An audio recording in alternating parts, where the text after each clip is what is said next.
Hi everybody, Sarah Grillo here. Thanks so much for tuning in. Today's video is going to explain how to quit a job. Now, I've been in business for 15 years. Most of it I've been working for myself, but I have had quite a few jobs, especially in the beginning of my career. So I'm going to tell you that this is really important.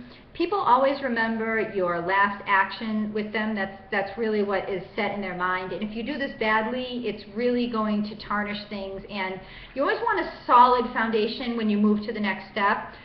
Leaving things on a shaky ground is really not good for your referrals, your references, and you just never know when someone at your current company or a future company or a future client is going to know someone you worked with. So just cover yourself in that sense. I'm going to explain the process for quitting a job. So first thing is always try to do this in person as much as you can possibly do it. I know that a lot of times with telecommuting and people working remotely, we might be tempted to do this over the phone or, heaven forbid, over text messaging or email. The best thing to do is schedule a sit down with your direct supervisor, the person that hired you, well, not necessarily HR, but the person that you directly report to, okay? Say, I would need to speak with you for a few minutes. Okay, look them in the eye, be honest. People always view you as having more integrity. Even if they don't agree, sometimes they might get upset. Keep in mind, when you do this, companies invest a lot in you, they have expectations, they're depending on you. And when you say this, you're really kind of leaving them in the lurch.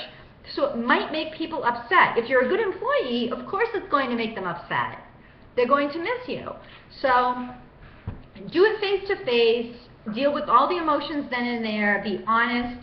The first thing is though, when you say the conversation, you have to say it in a way, in a tone of voice that shows that you're sorry, that you empathize with them, that you almost don't want to do this, but it really would be the best thing for everybody involved. Okay, so don't have like a kind of cocky, or if you're angry about something, it's like they stiffed you on your bonus and that's the reason that you're leaving. Don't have that reflect in your tone of voice, because, you know, they're going to forget about the bonus. They're never going to see your point of view. If they wanted to give you a bigger bonus, they would have. They didn't see the value. That's why they did that. So don't be bitter and angry about it. Just be the winner, take the high road, and be a civil person. And just say, I'm so grateful for my time here, but I've made the decision to move on. And especially, this is really critical. You have to convey the point to them that you're not going to leave them in the lurch. Always give 2 weeks notice if you can. Now, most of the time in a securities job, they're going to say, you can leave today. A lot of the time they will, because they don't want you having access to their clients or their confidential information now that you know you're working for somebody else. You could be like downloading, you know what I mean, their whole company data repository, or like stock ideas. Right? So it's kind of like, keep in mind that once you say this, there is no going back. I've never ever in my life gone back to a job once I quit. I never have. It's like going back to your ex-boyfriend wants to break up. It's like never the same. Okay, so keep in mind, once you say these words, there is no going back, and they might release you that instant. But say, I'm very happy to, I was planning to stay for the 2 weeks. I'm giving you my 2 weeks notice.